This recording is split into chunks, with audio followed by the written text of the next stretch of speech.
सबैले घरमा रमाइलो हो फुटेको मनोज माता प्रणाले 5-10 सहयोग गर्नुहोस्। कार्यक्रम हुन्छ यात्रीहरूले सबैले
लाइभ दिने पत्रकार साथीहरू मात्रै यो भित्रको बाटोमा प्रवेश गर्नुहुनेछ।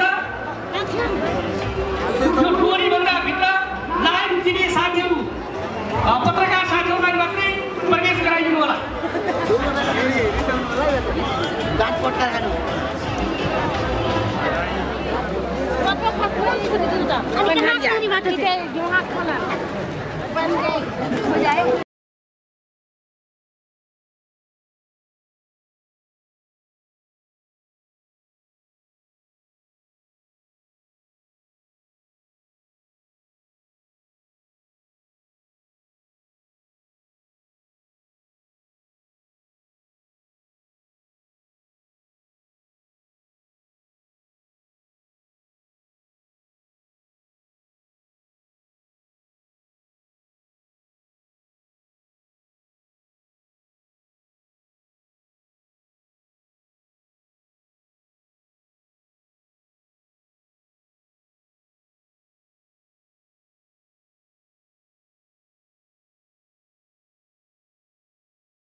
यहाँ हाम्रो झापाबाट आएको पश्चिमको पूर्वको आदिवासी झाँकी आएको छ।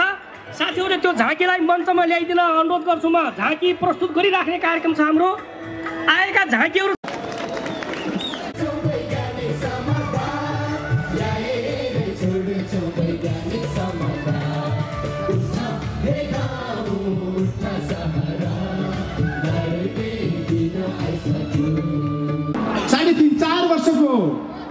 अगाडि बढिराखेका छ। हामीले क्रान्तिको नयाँ पहल कदमी अगाडि बढाएका छौँ र क्रान्ति एउटा ढङ्गले चलिराखेको छ।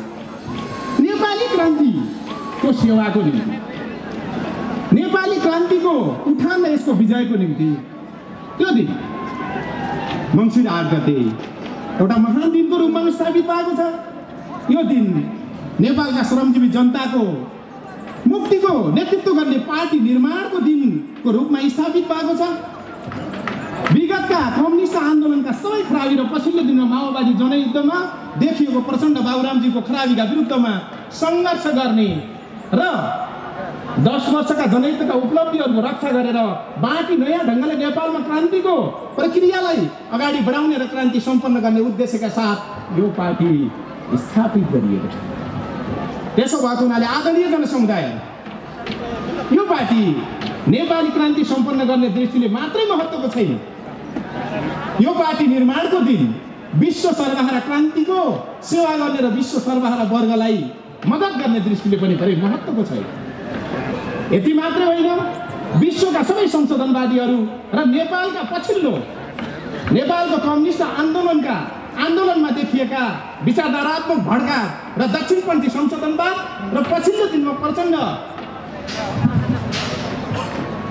नेतृत्वमा देखिएको विचलनताका विरुद्ध सङ्घर्ष गर्ने पार्टीको रूपमा यो स्थापित भएको छ।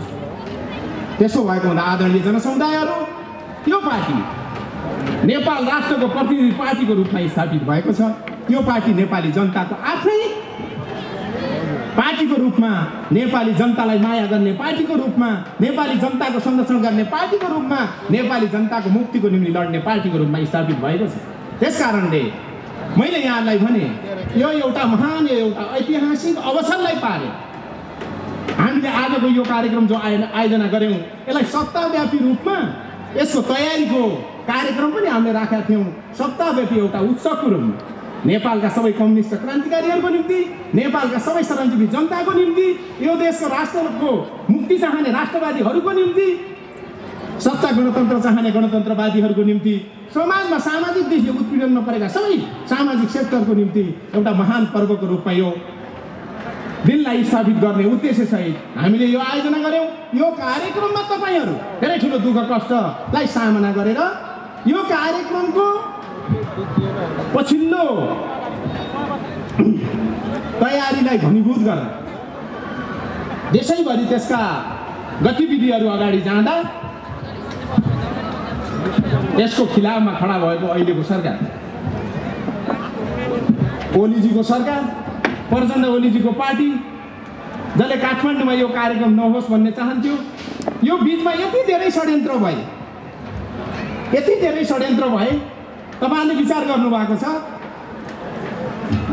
यो भिरकुटी मण्डपको प्रदर्शनी मार्ग के हो? यो सडक हो। हामीले कार्यक्रम पहिला शान्ति वाटिका भनेको थियौँ, पछि त हामीले आफै सारेर शान्ति वाटिकामा हाम्रो जनताको सहभागिता जुन हुने भयो त्यो त्यहाँ धान्ने भएन भनेर हामीले यसलाई चाहिँ चेन्ज गर्नेतिर हामी गयौँ। यो सडकमा कार्यक्रम गर्न दिन उहाँहरू तयार हुनुभयो, यो सरकार तयार भयो। शान्ति वाटिकामा कार्यक्रम गरौँ भन्दा सुरुमा बखेडा थाप्यो यो सरकारले। राज्य अहिले हुन त सरकारले नारा दिएको छ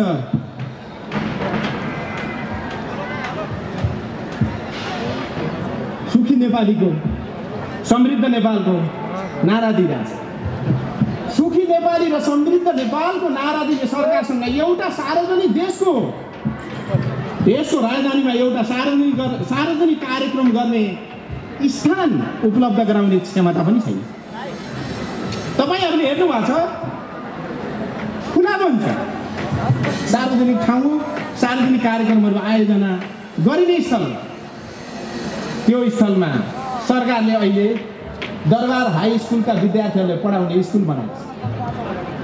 आदरणीय जनसमुदायहरू, त्यसो हुँदा हाम्रो पार्टीका विरुद्ध धेरै ठुला षड्यन्त्र सरकारले गर्यो, तर सरकार असफल भयो जनताका अगाडि, सरकार असफल भयो पार्टीका अगाडि, गृह प्रशासन लाचार भयो हाम्रो यो कार्यक्रमका अगाडि। आदरणीय जनसमुदायहरू, तपाईँहरू एउटा विजय भावका साथ आज यो ठाउँमा पार्टीको स्थापना दिवस मनाइरहनु भएको छ। त्यस अर्थमा कमरेड पार्टी महासचिवको आफ्नै सन्देश छ तपाईँहरूलाई। तपाईहरू सबैलाई हार्दिक बधाई, तपाईहरू सबैलाई विशेष विशेष शुभकामना हामी व्यक्त गर्न चाहन्छौँ। र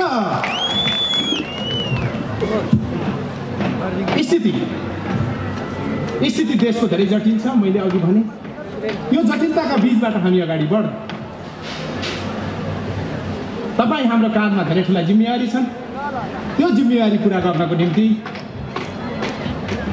पार्टी सबै तयार रहनेछ, कमरेडहरू सबै तयार रहनुहुनेछ र आम नेपाली जनताले हामीलाई जस्तोसुकै स्थितिमा पनि साथ दिनेछ भन्ने विश्वास पनि हामी व्यक्त गर्न चाहन्छौँ। आदरणीय जनसमुदायहरू, हामीले हेरेका छौँ देश अहिले साम्राज्यवादी शक्तिहरूको परेड खेल्ने ठाउँ बनेको छ। उनीहरूको आफ्नो स्वार्थको निम्ति डाँडा नङ्ग्रा गाड्ने ठाउँ बनेको छ। आन्दोलन र क्रान्तिबाट हासिल गरिएका राष्ट्रका स्वाधीनताका उपलब्धिहरू पछिल्लो यो सरकारको नेतृत्वमा एकपछि अर्को नामित गरिँदैछ। राष्ट्रघातको बेलगाम खेलो गरिँदैछ। तपाईँलाई थाहा छ, ओली सरकार बनिसकेपछि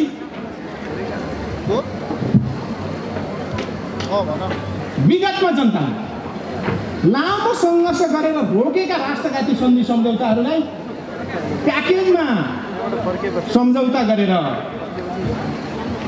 आयो यो सरकार।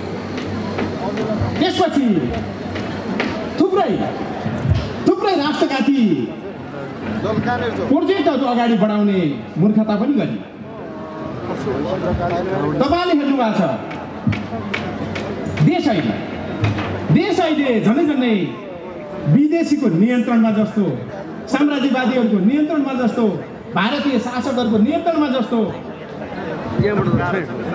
यो सरकार त त्यसैको गुलामी र चाकरी गर्ने बाहेक अरू केही देख्दैन र जान्दैन जस्तो। आदरणीय जनसमुदायहरू, तपाईँले हेर्नु भएको छ, धेरै ठुलो सङ्घर्षबाट हामीले अपर कर्णाली रोकेका थियौँ। अहिले फेरि अर्को सम्झौता गर्ने मूर्खता गरिँदैछ। अरू त्यसो धेरै ठुलो सङ्घर्ष गरेर हामीले रोकेका थियौँ, अहिले फेरि त्यसका विरुद्धमा अर्को षड्यन्त्र गरिँदैछ। तपाईँले बुढी गण्डकी हेर्नु भएको छ, प्रचण्डको सरकारले चाइनालाई दिन्छ, देउबाको सरकारले त्यसलाई क्यान्सल गरेर नेपालले बनाउने भन्छ, फेरि ओली सरकारले चाइनालाई दिन्छ।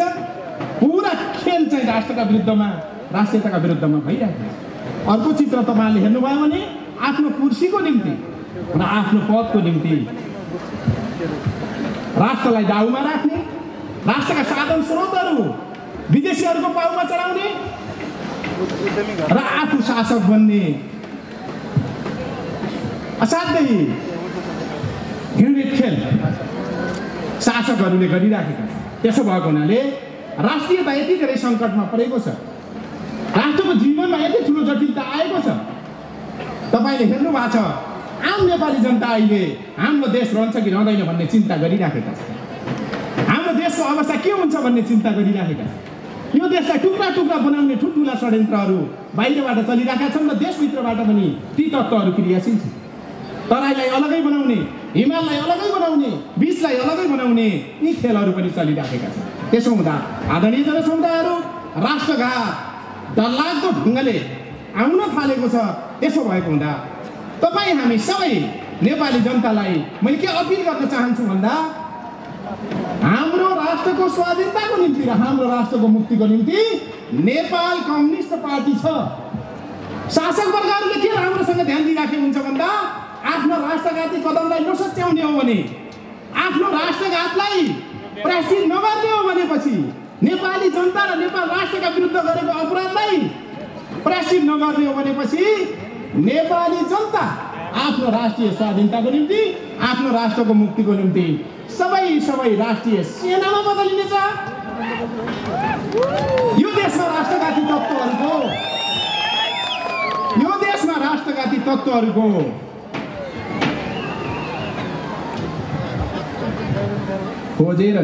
खोजेर नाम निशाना पाइने छैन। आदरणीय जनसमुदायहरू, त्यस कारणले मैले अघि तपाईँलाई भने हाम्रो पार्टीको काममा धेरै ठुलो जिम्मेवारी छ। यो पार्टी राष्ट्रिय स्वाधीनताको प्रतिनिधि पार्टी हो। त्यस कारणले अबको आन्दोलन भनेको राष्ट्रलाई मुक्ति, अन्तिम मुक्ति दिने आन्दोलन पनि हो, क्रान्ति पनि हो। त्यसो भएको हुनाले सबै राष्ट्रवादी शक्तिहरूलाई एक हुन र आम नेपाली जनतालाई आफ्नो राष्ट्रको रक्षाको निम्ति एकपल्ट निर्णायक पहल कदम लिनको निम्ति पनि हामी अपिल गर्न चाहन्छौँ। आदरणीय जनसमुदाय, हेर्नु भएको छ तपाईँहरूले सरकारको राज्यको स्थिति हेर्नुभयो भने हामीले विगतमा 2007 सालदेखि यतातिर लगातार सङ्घर्ष गर्दै आयौँ। त्यो सङ्घर्षको मकसद भनेको दुईटा थियो, एउटा राष्ट्रको स्वाधीनता, अर्को नेपाली जनताको आफ्नै राजनीतिक अधिकार स्थापित। तर जति पनि आन्दोलन भयो धोका हुँदै आयो। पछिल्लो दिनमा 62-63 पछि नेपाली जनताले सबभन्दा ठुलो खाएको धोका। हामीले 10 वर्ष जनयुद्ध लड्दा त्यो बेलाको सामन्ती राजतन्त्रको अन्त्य गरेर, संसदीय व्यवस्थाको अन्त्य गरेर नेपाली जनताको वैज्ञानिक समाजवादी व्यवस्था, नेपाली जनताको जनवादी व्यवस्था स्थापना गर्ने भन्ने उद्देश्यसहित हामीले सङ्घर्ष गरेका थियौँ। तर बडो विडम्बना के भयो भन्दा पछिल्लो दिनमा क्रान्ति गन्तव्यमा नपुग्दा नेपाली जनताले सत्ता प्राप्त गर्न सकेन, नेपाली जनताको व्यवस्था स्थापित भएन, जसको परिणाम नेपाली जनताले अहिले केही पनि अधिकार पाइरहेका छैन। आन्दोलनबाट जनताको शासन स्थापित हुने ठाउँमा, आन्दोलनबाट नेपाली श्रमजीवी वर्ग सत्तामा पुग्नुपर्ने ठाउँमा एउटा बीचमा भटौको च्याउ उम्रिया जस्तो एउटा तत्त्व आयो, दलाल पुँजीपति वर्ग। जुन दलाल पुँजीपति वर्गले अहिले आन्दोलनको दुरुपयोग गरिरहेका छ र त्यो सत्तासीन छ।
समाजवाद जिन्दाबाद।